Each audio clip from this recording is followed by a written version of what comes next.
மின் வாரியத்தில் பணியாற்றக்கூடிய கேங் மேன்களுக்கு எலக்ட்ரிக் டிடெக்டர் வழங்க முடிவு செய்யப்பட்டிருக்கிறது. இது தொடர்பான விவரங்களை வழங்குவதற்காக செய்தியாளர் வேல்முருகன் இணைகிறார். வேல்முருகன், உயிரிழப்பை தடுப்பதற்காக இந்த புதிய கருவி வழங்கப்பட இருக்கிறது. அதனுடைய சிறப்பம்சம் என்ன, விவரிக்கலாம்?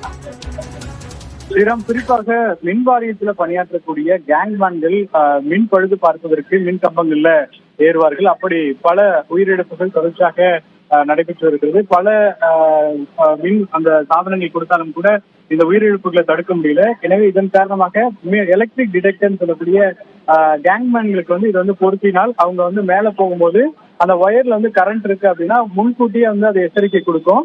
கையில தொடுவதற்கு முன்னதாகவே அது அலாரம் மூலியமாகவும் அதே போல வைப்ரேஷன் மூலியமாகவும் அது எச்சரிக்கை விடுக்கும். எனவே இதன் மூலியமாக உயிரிழப்புகளை பெரும்பாலும் தவிர்க்க முடியும். அப்படிங்கிறதுனால மின்வாரியம் தற்போது பணியாற்றக்கூடிய அனைத்து கேங்மேன்களுக்கும் இதை கொண்டு கொடுப்பதற்கான ஏற்பாடுகளை செய்திருக்கிறார்கள். முதற்கட்டமாக சேலத்துல 450 அந்த எலக்ட்ரிக் டிடெக்டர் கொடுக்கப்பட்டிருக்கிறது. விரைவில் தமிழ்நாடு முழுவதும் இருக்கக்கூடிய அனைவருக்கும் இந்த டிடெக்டர் கொடுக்கப்படும் தெரிவிக்கப்பட்டிருக்கிறது. ஸ்ரீராம், விவரங்களை வழங்கியதற்கு நன்றி வேல்முருகன்.